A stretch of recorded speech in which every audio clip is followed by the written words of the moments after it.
Assalamualaikum warahmatullahi wabarakatuh.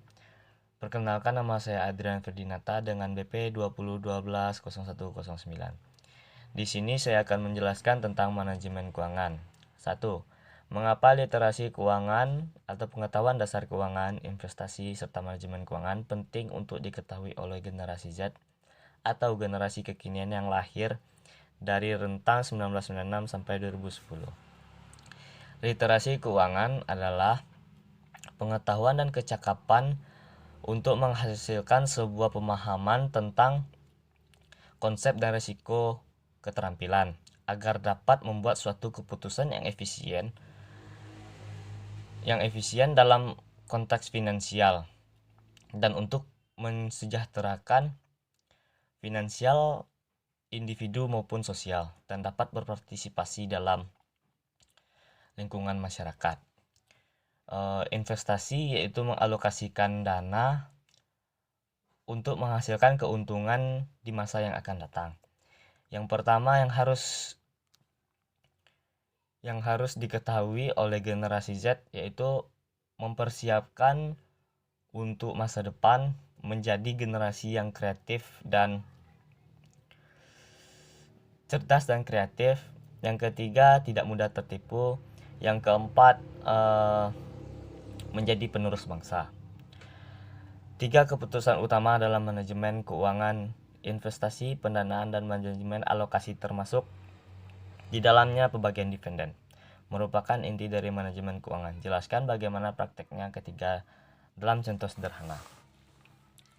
Yang pertama, investasi. Investasi yang berkaitan dengan manajer yaitu mengalokasikan sebuah dana untuk menghasilkan keuntungan di masa yang akan datang.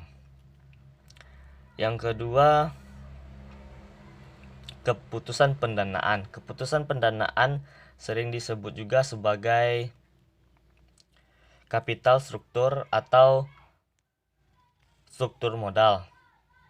Contohnya pinjaman bank jangka pendek.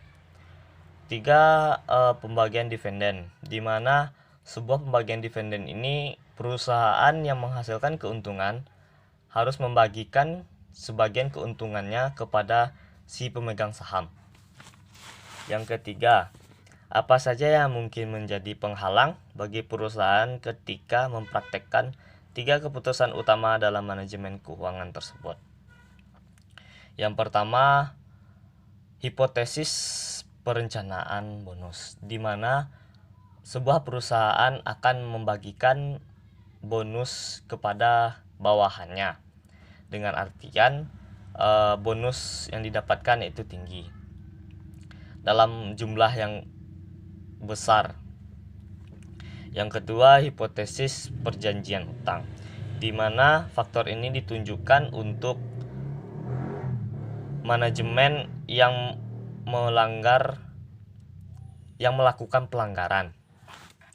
Yang ketiga,